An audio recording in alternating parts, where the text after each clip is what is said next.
The following podcast contains spoilers and is spooky as fuck.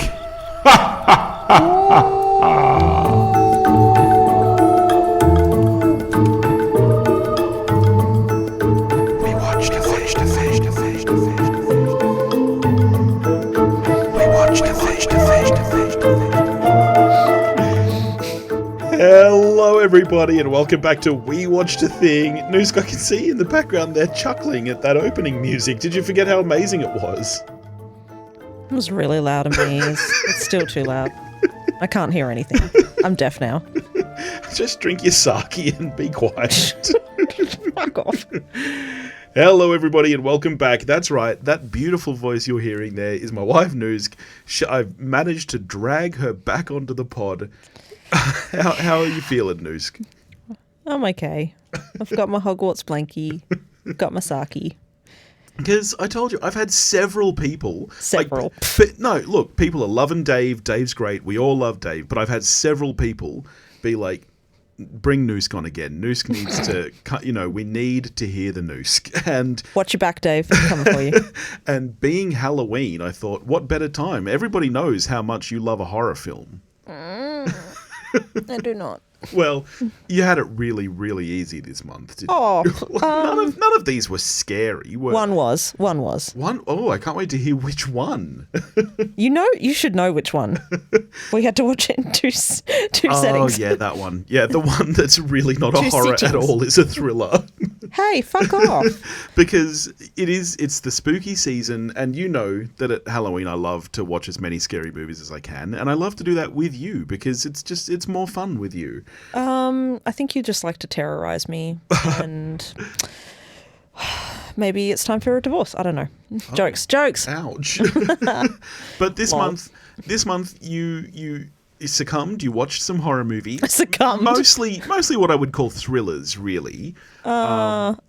But you said there are kind of two kinds of horror movies that you're more on board with. One is what you refer to as the Nancy Meyers of horror films. You like more thriller-based films that are set in pretty houses or locations. Yes. Give me beautiful scenery, give me a beautiful house, and I will suffer through it. It's fine. And you're also partial, like I am, to a cheesy monster movie. So I managed to throw some of those in as well. Yeah.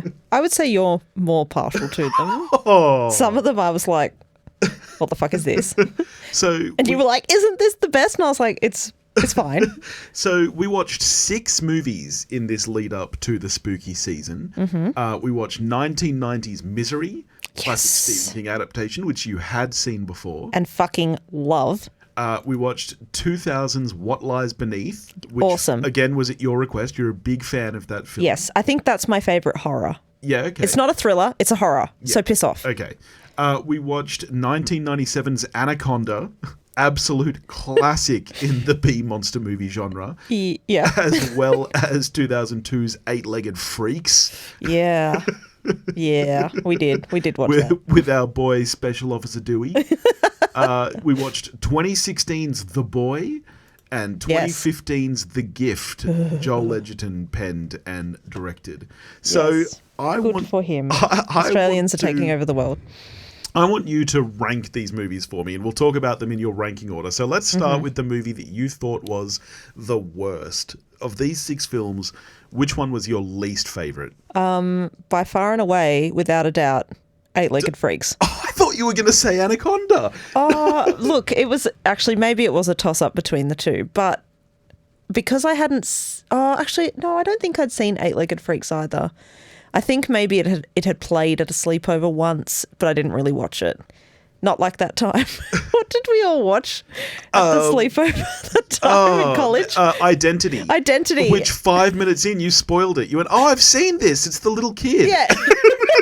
And everyone was like, fuck you, Newsk. I thought everyone else had seen it. Whoops. Anyway, so obviously I was incredibly popular in college. Yeah, I don't know. Eight-Legged Freaks was just... I liked the opening. Of all the 6 movies that we watched, it's arguably the most fun. Like, No? No way. Wow. It just... Like, some of it was fun.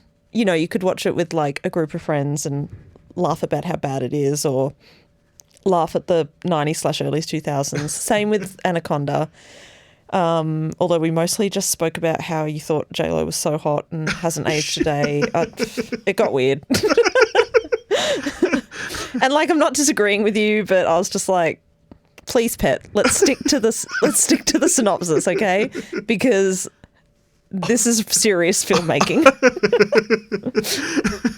What about, I mean, I know that you said we're going to talk about Eight-Legged Freaks because that was your least favourite, but I feel like you're lumping both of these monster movies Probably, together. yes, So I am a bit. Let's talk about Jon Voight's turn in Anaconda because, I Yikes. mean, fuck, what a performance. What a performance.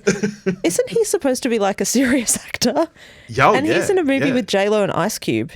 And I actually think J-Lo can act. Like, okay. Yeah, we've all seen We all Jack. remember Made in Manhattan. Okay. I've never like, seen Made in everyone, it's fine. No one expected her to be the best. But there was this amazing film. I can't remember what it was called. But she's escaping domestic abuse, basically. And I thought she was really good in that. Okay. I don't recall the movie you're talking about with J-Lo escaping domestic abuse. No, you haven't seen it. I saw it when I was a teen. Yeah, okay. Anyway, that was irrelevant.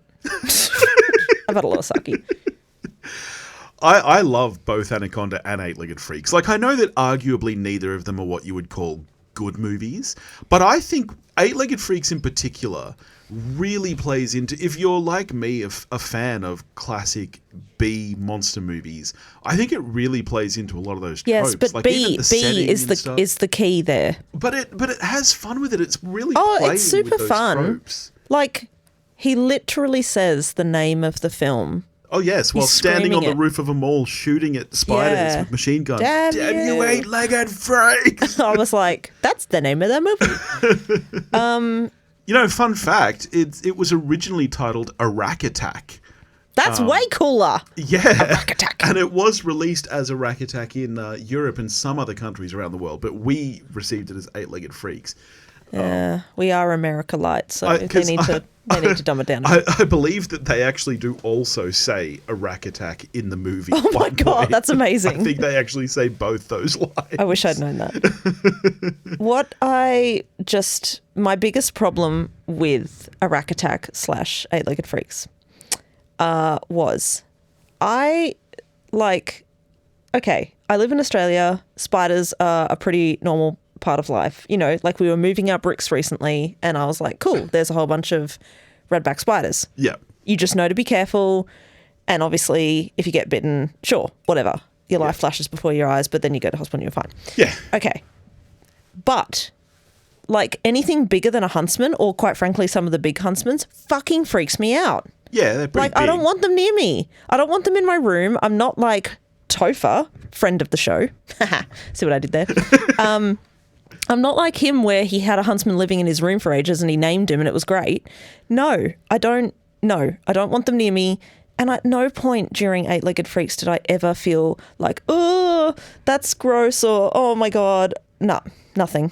So it didn't scare you, even though you felt No, like you not should even have. scared. I didn't expect to be scared, but you know when you watch a You scene, expected to feel a bit grossed out or irked or something. yeah, like, and I just at no point did I feel like, oh my God, no. I wouldn't want that to happen to me. I was just like, oh, Yeah. cool. We can't talk about this film without talking about, I think, who has gone on to become the biggest name in the cast. And of course, I'm talking about Special Officer Dewey.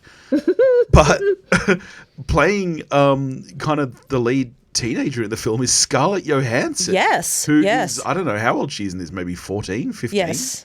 And at that point, you're like, good on you, Scarlett. You're going to Must be a have star. been before Ghost World, I think, even. Like, this must be the first time I saw her. I completely forgot she was in this until we rewatched it. Yeah, she was great. Yep. She sold all her lines. She did a good job. Special Officer Dewey. So the reason we call him that, because he's obviously not called that in Scream. What's he called in Scream? He is. He's Officer Dewey. Oh, he is Officer Dewey? He is Officer Dewey. You're thinking of Scary Movie where he's Officer Doofy. Doofy. But we watched that once with our friends, our Well, hang on, you did, again. our dear friends who were guardians to our children. We watched Scream with them, and from the start, he had never seen Scream. He'd never seen Scream, but from the start, he was like, "Well, I know that it's Officer Dewey because he had seen Special Scary Officer Dewey. Movie." It's Special Officer Dewey, and we were like, "No, you've seen Scary Movie. It's not Officer Dewey." He bet so hard on us. And didn't he bet? He bet Prima Nocta Nocta with his wife, yeah. Yeah. Which I still need to claim at some point, but I don't know how Kate would feel about that. But yep. He swore black and blue that we were lying to him, and he knew it was going to be David Arquette, and we were like, it's not. Anyway. Okay, so how are you scoring Eight-Legged Freaks and Anaconda? Is Eight-Legged Freaks lower for you out of 10? Look, okay, maybe I'm being a bit harsh. Okay, Eight-Legged Freaks could be a 5 out of 10. Yeah. It's what I expected. I don't know. You're dealing with giant spiders. I wanted to be a little bit creeped out, but I wasn't. Anaconda was pure shit. Oh, no way! It was pure shit. Oh, the early CG in that film absolutely slaps. It's so good. Yeah, slaps is a strong word. It was bad, and it should feel bad. I will give that a 4 out of 10. Oh, wow. Okay. A 4 out of 10, yes. Okay, all right. Also, just because it was so obvious the whole way through. I was like, cool. So you are definitely not as partial to a B-grade monster movie as I am then. I could have told you that before we watched them, but well, sure. That leaves the 4 thrillers / horror light films. So piss off. Of those 4, where are we going next? Which was your least favourite of these? Misery, The Gift, What Lies Beneath, and The Boy. My next favourite? Yeah. Ooh.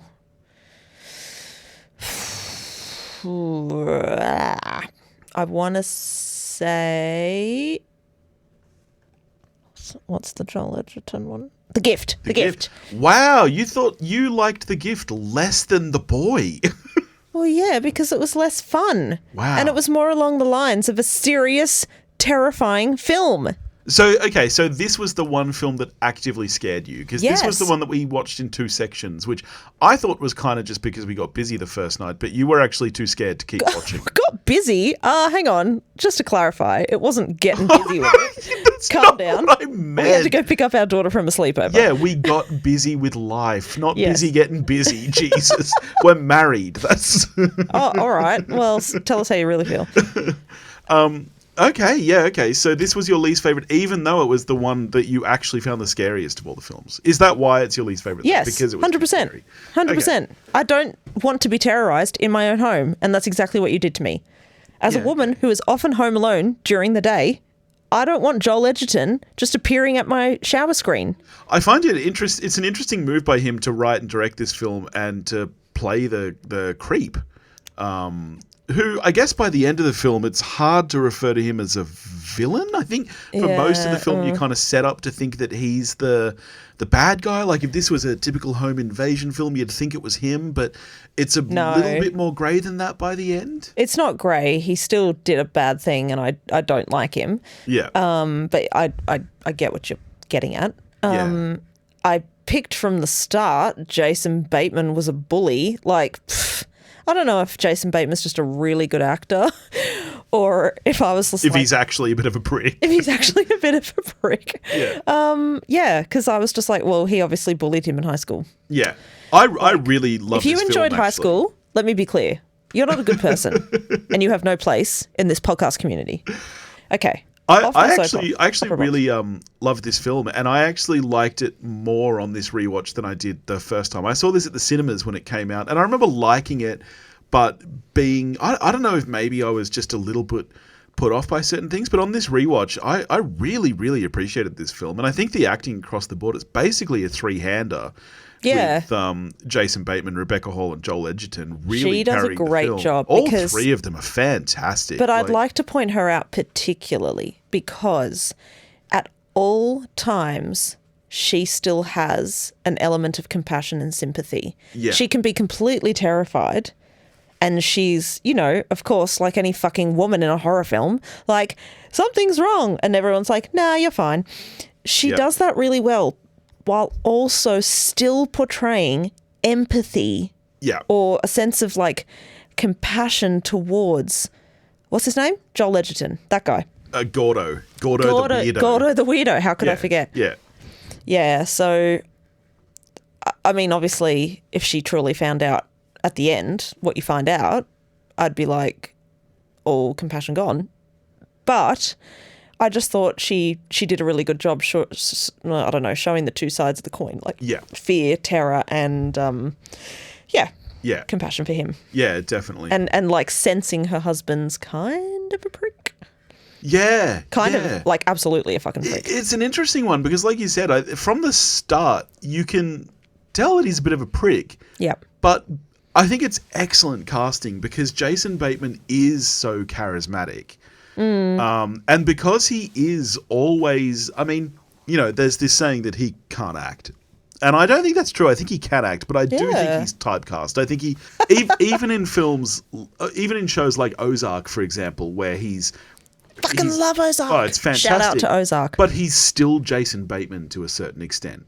And so it's excellent casting whenever he's in a role like this because he is so naturally likable. Yeah, so I think it he's puts just you one on of his those side people. to begin with, and then as the character in the film progresses, you realise what's really going on. I think it's very smart. I think he's just one of those actors who brings himself to the role rather than transform into a whole different new person. Yeah. He doesn't Daniel Day-Lewis it, but that's okay. It's a different method. Yeah. He's still Jason Bateman.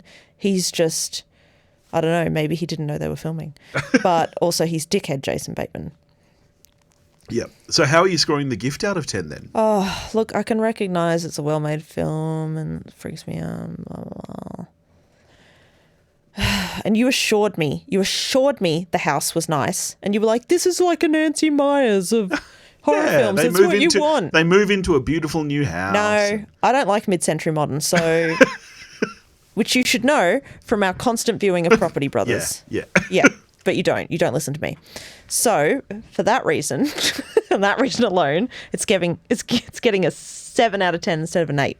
Oh yeah, a 7's good. I'm an 8 with this film. Yeah, look, it probably deserves an 8, but I don't like you. But I'm a soft 7 on both Anaconda and Oh, mate, no one, like, when you score films, people just tune out because it means nothing. Fuck you. I love you, but, like, seriously.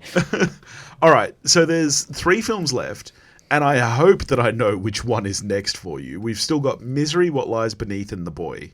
Yeah, The Boy was next. Yeah, The Boy is not a good movie. What? You didn't like it? Did you like this movie? Yeah, it was fun. Okay. My problem with this film is I didn't think it was as fun as its premise promises. Like, Creepy Doll is, you know, it's a fairly common trope. Like, obviously we've got the Annabelle films, even going back to, you know, early X-Files episodes and stuff. Chucky, you know, even. Like, it's a very common thing. Yeah. The twist on this, obviously, is that she's brought in as a nanny and doesn't know that, you know, and... that, I think I was expecting more fun, but really this is more of a straight horror thriller.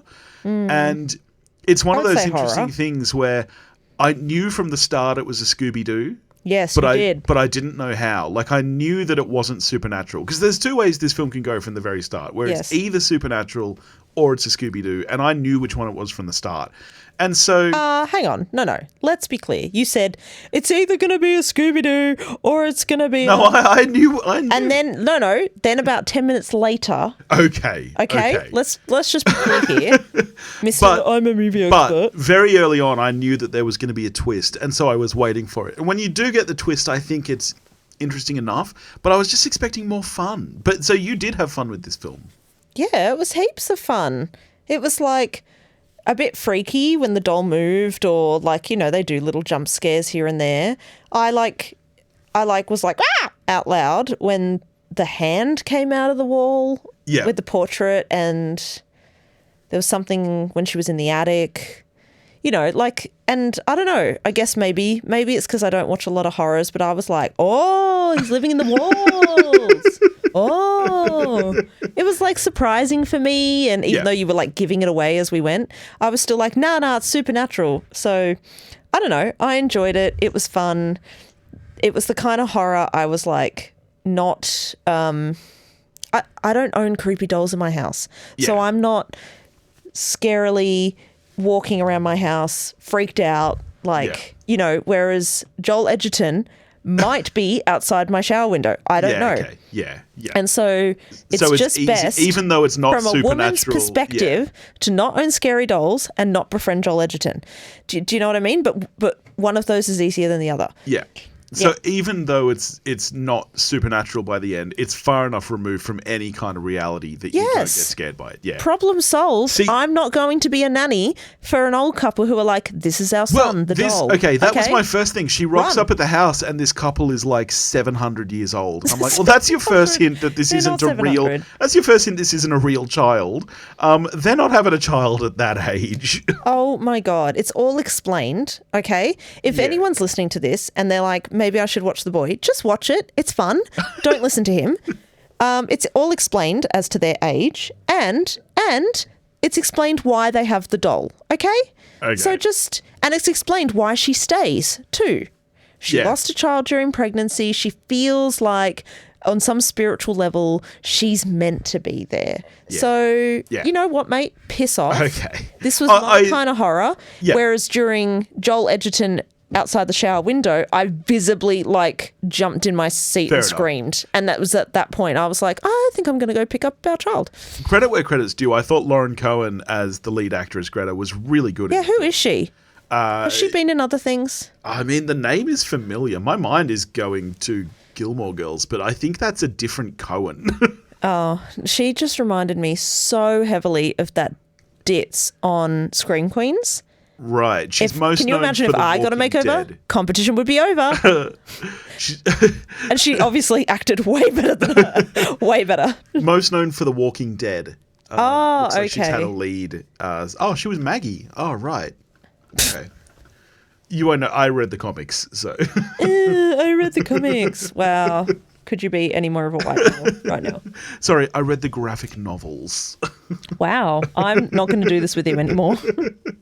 So, most important question, was the house in The Boy pretty enough for you? It was. Okay. It was. So it was set, well, it pretended to be set in the English countryside. I don't know if it actually was, but it was beautiful. It was old. It had beautiful, ornate, mouldings, and I was there for it.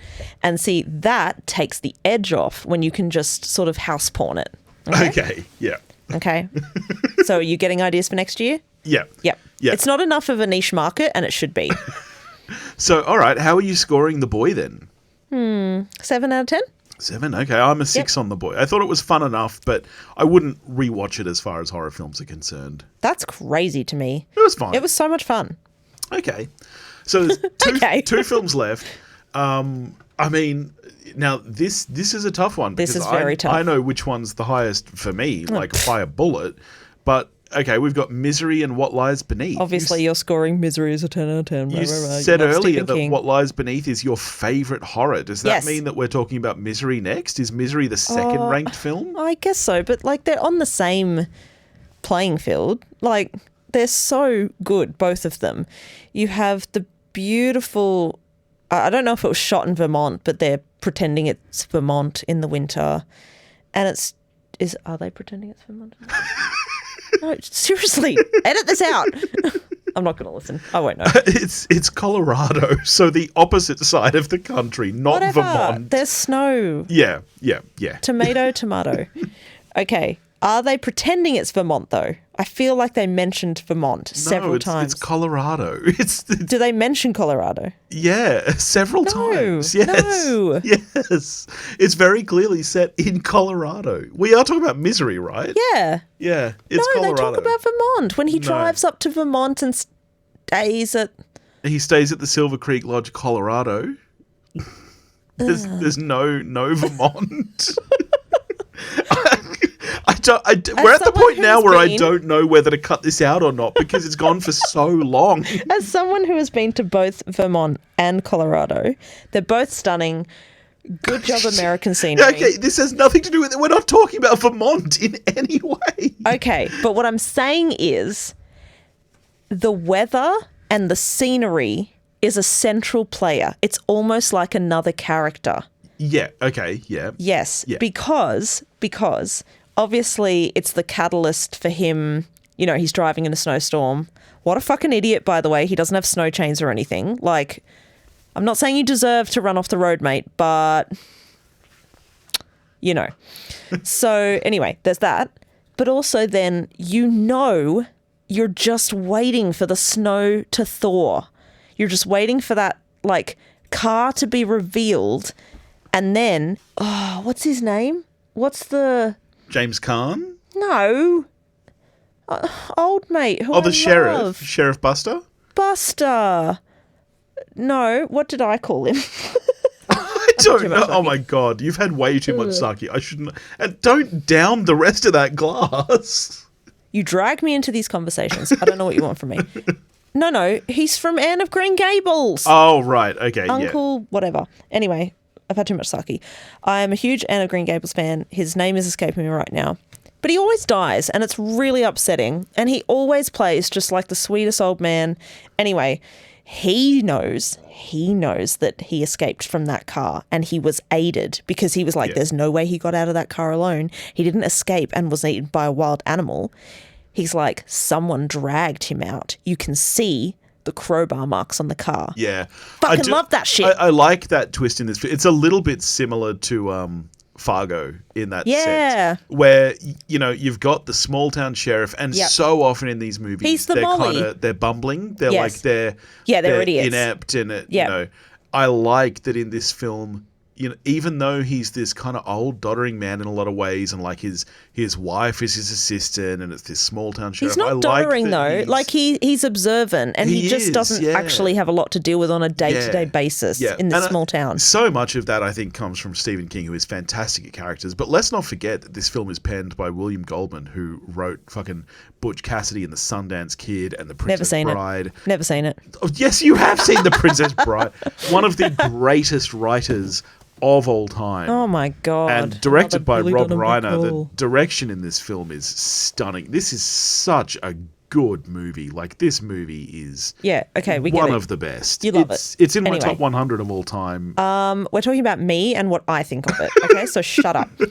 Okay. Well, okay, most important question, given this is our Spooktacular episode. Did this movie scare you? Were you scared at all? Yes. There were two jump scares. There were two jump scares that I, like, audibly screamed on. I was worried I'd woken our kids up. And I knew they were coming as well because I've seen it before many years ago. I knew they were coming, and you can always tell when a jump scare is about to come. And I still screamed and I still jumped out of my chair. It was so scary. But what were they? I don't remember jump scares in this movie. What? Is it when he wakes up and she's standing over him? Yes. Yeah. Yes. And then the other one, I think, is when she like it's like the big finale, and he's crawling through the house, and he thinks he's killed her, but then she jumps out onto him one last time and has to like kill her again type thing. Yeah, right. Yeah, so scary. Yeah. Oh my God. And I hated when Buster died. I forgot how like visceral it was. It's a shotgun, so of course it's full on. But you see his chest rip apart, and you're like, Buster, no! It's like the hobbling scene. Every time I forget, how much you see of it. Because from memory, you see the first leg, but not the second. And when you see his entire foot turned sideways, like there's not really any blood or gore or no, it even, doesn't have to I don't be. think you see bones. It's the way that his foot moves in a way that a foot should not move. Yes. Is harsh and enough. the way she's talking him through it, like this because is what they did. she's a nurse. Yeah. Yep. Yeah, fucking freaky. Okay, so obviously, I fully believe like the weather and the scenery, and her cute little like farmhouse. That's all part of it. It's like another character in this movie, and it's a huge part about the time of the film. Yeah. Okay, that's great. What's his name? James Caan? Steve Caan? James Caan. James Caan. He's good. He's has fucking the funniest, great. He's fine. He's good. He has the funniest fucking faces sometimes when she's like, the cock-a-doodie car. And you cut across to him and he's like, she's cooked. She's fucking cooked, mate. Yep. Yep. He basically does like a Jim in the Office look to camera where he's like, are you filming this? Yeah, he might as well. He might as well. So he's really good. Buster's great. I love Buster. Buster has like a huge piece of my heart always in whatever he's in. Let's talk about Kathy Bates though. I mean, holy shit. So, I mean, it's actually shocking given how many of Stephen King's works have been adapted. Her winning Best Actress for this film is still the only Oscar that a Stephen King adaptation has ever won. That's not surprising at all because normally they're shit. That's not true. There are some really good ones. Well, like what? Oh, well, mate, don't put me... I mean, obviously... You have nothing. Obviously, The Shining comes to mind. I've never seen The Shining, to be fair, or read it. The Shawshank Redemption. That's fine, whatever. The Green Mile. Like, Great there's film. honestly... You could throw Green a Mile, stone in a yes, video shop and traumatized hit me a as a Stephen kid, but King I don't know. adaptation. I think on rewatch I'd be like, meh. But yeah, so this is the Sad. only Oscar that's ever gone to a Stephen King film is Kathy Bates' performance in this film. Yeah, And because it she is fucking earns so it. worthy of it. She is astounding. She is, like, sometimes you just look at her with such fear, and then other times you're laughing. Yeah. You are laughing out Oh, yeah. loud. Yeah. She's cooked in the head, mate. Yeah. Yeah, I know we shouldn't say that. No, she's excellent. Yeah, I'm a 10 out of 10 on Misery. You guessed it. What are you scoring it? Yeah, I guess it's a 10 out of 10. Yeah, absolutely. Okay, so does that mean that you are also a 10 out of 10 on What Lies Beneath? Oh, mate, spoiler alert. Oh my God. All right, well, let's get over to What Lies Beneath then. Newsk's favourite horror, not only of the month and this episode, but I guess of all time. Of all time. It's my favourite horror. Okay. All That's right. why I asked to Tell watch us about several that, Newsk. times. Tell the people about this. Well, you had run out of good horrors to show me. I mean, you and I have watched this film many times over the years. Hey, by the way, let's not forget we also watched Scream. We did watch Scream. Yeah, we did watch And Scream. I was really scared. Scream is one of my favourite horrors of all time. Yep. And I have seen it many times, and I don't know if I was in a bad place or whatever, but I was like, this is really scary, actually. Scream is not scary. It is Scream scary. is fun. Scream is fun. No, it's so scary. Revels in, oh my God, I could do an entire episode on Scream. Well, you do that by yourself. Yeah, I'll save that. Okay. But all right, What Lies Beneath? You and I have watched this many times over the years. It came out in 2000. Had you seen this when you before you and I got together, like when you were a kid, or? No. I'd seen bits of it on TV. Yeah. And instantly was like, oh my God, look at that house. Okay, so is that the main draw to this film? For you, the house? No. Okay, it's a puzzle. It's a rich tapestry. Okay. Yeah. It has to be a beautiful house. It has to have house porn. Otherwise, what's the point? Why are you watching a horror to begin with? No point. Then it's the music. It has to have very specific music. It has to evoke X-Files / Smallville / I don't know, early 90s. It's funny, from memory, the reason we watched this one is because you were having a nap one day, and while you were napping, I was watching the new series of Tales from the Crypt, which has very X-Files like music, and that was what triggered you, and you were like, I want to watch something kind of 90s and spooky tonight. Yes, but with that music, it has to be that music. Yeah. It can't be this newfangled horror shit. No. I don't want to hear a pop song like done poorly or redone for a horror film. I don't need it to be like spookified. Fuck off. It has to be comforting horror music. Yeah. And like, you know, you can still have the dun when the jump scare happens, but it has to the rest of the time have like, you know, like the soft, almost spooky strings. Yeah. Like I know exactly what you're talking about. Yeah, it's just regular X-Files episode music. Anyway, so it has to have house porn. It has to have the music. It has to have an element of like, oh my God. Like a twist, like a shock. Like a shock or a twist or something. And I remember the first time I watched this, I was like, fucking Harrison Ford. I can't understand a word he's fucking saying because he's mumbling the whole time, but I knew there was something off about him. It's so true. Because I saw this movie when it first came out in 2000, and I remember... I was allowed to watch horror films in 2000. I remember being really shocked by the twist that very first time. I remember this being like the first movie I saw where I was like, holy shit, that twist. Like, I remember this twist more than I remember the twist in The Sixth Sense or anything. Really? And yes. But I don't know why. And do you remember when you finally showed me The Sixth Sense? And I was like, yeah, he's dead. And I had the wrong person dead. I was like, I know the twist. I know it. And you were like, it's the wrong fucking person, dude. And yet on this rewatch, maybe it is just because I've seen this so many times, I felt like it was really telegraphed. I felt like it was not actually a huge twist. Like it was quite easy to work out much earlier on. No. No?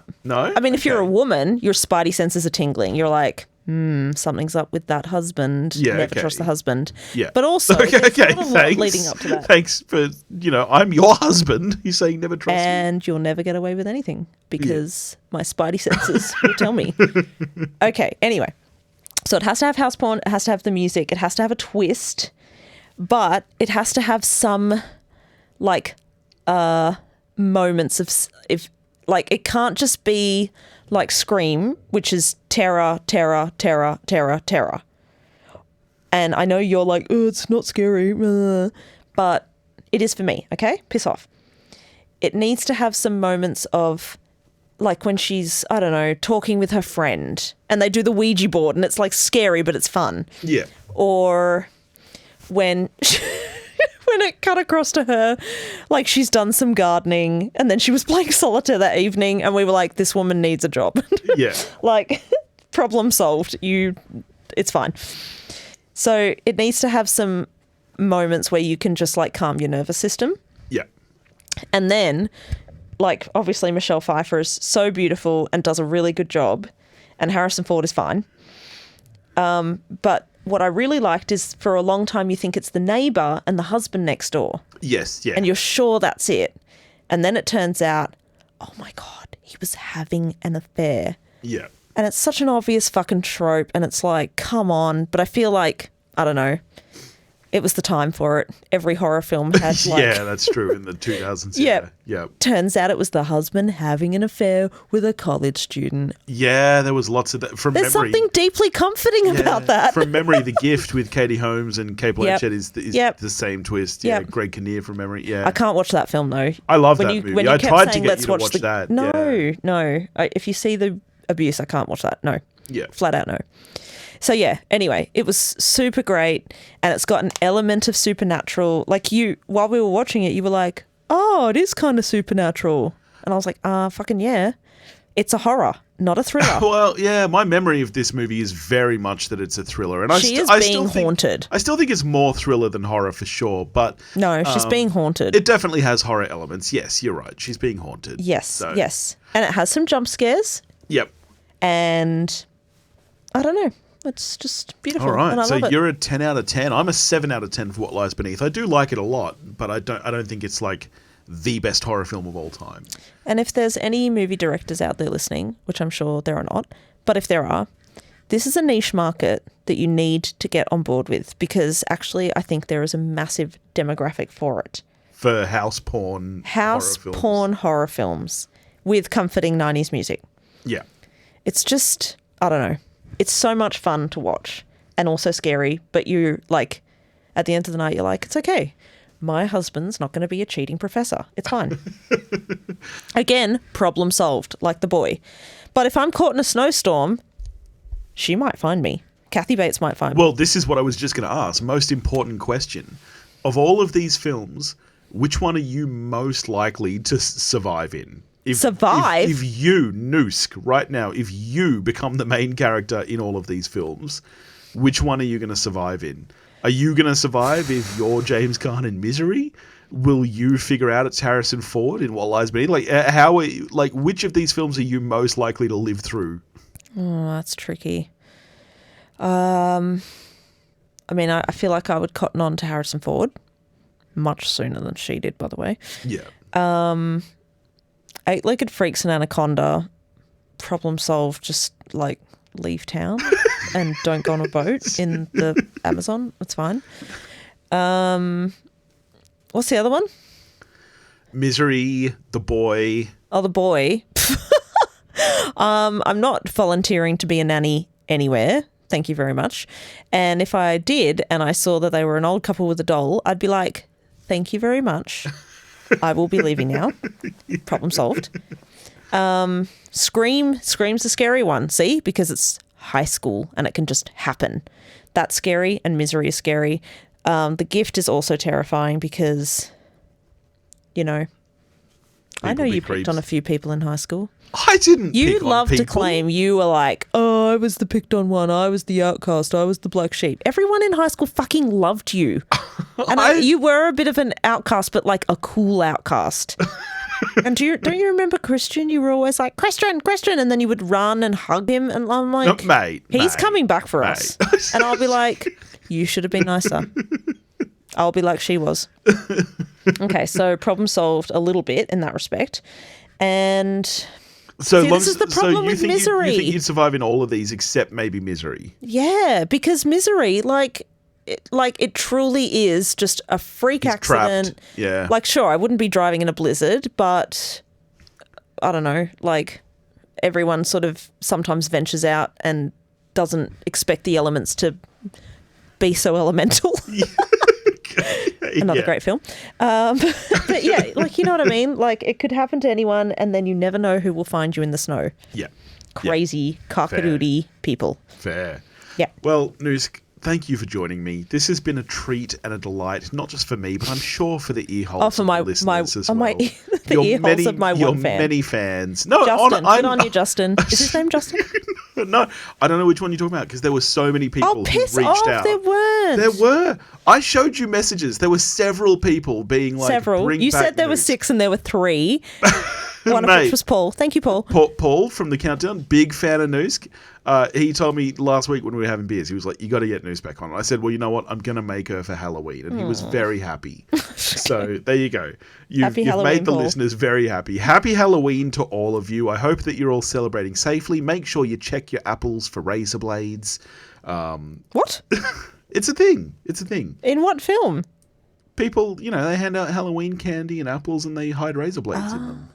Yeah. Actually, you know what I really have enjoyed? Is watching some of the TV specials.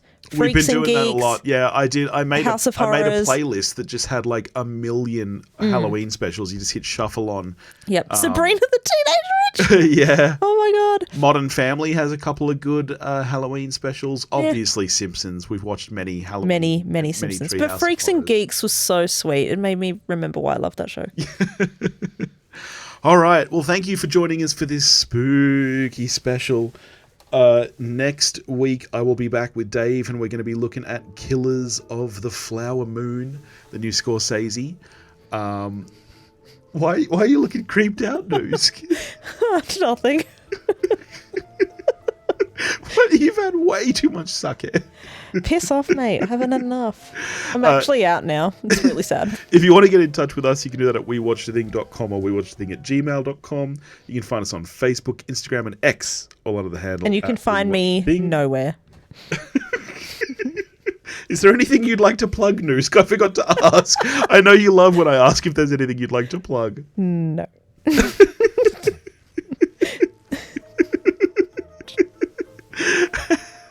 Did I say everything already? Did I say? I don't know. Yeah. If you want to help to support the show, you can do that at patreon.com/wewatchthething. There's lots of cool stuff there, including like full unedited Mate, videos they hear of this every episodes. week. Just fucking bring the music up. No, not yet. I will when I'm good and ready. This is embarrassing. What else are we doing on Patreon? Oh, yeah, we have a new bonus series where we're going through albums that we think are perfect. That's Dave and I, not Newsk. Newsk is not involved in that. But way. if you want to do something for the Patreon, Can't remember most names you're of welcome. songs. And we'll catch you next week. Bye.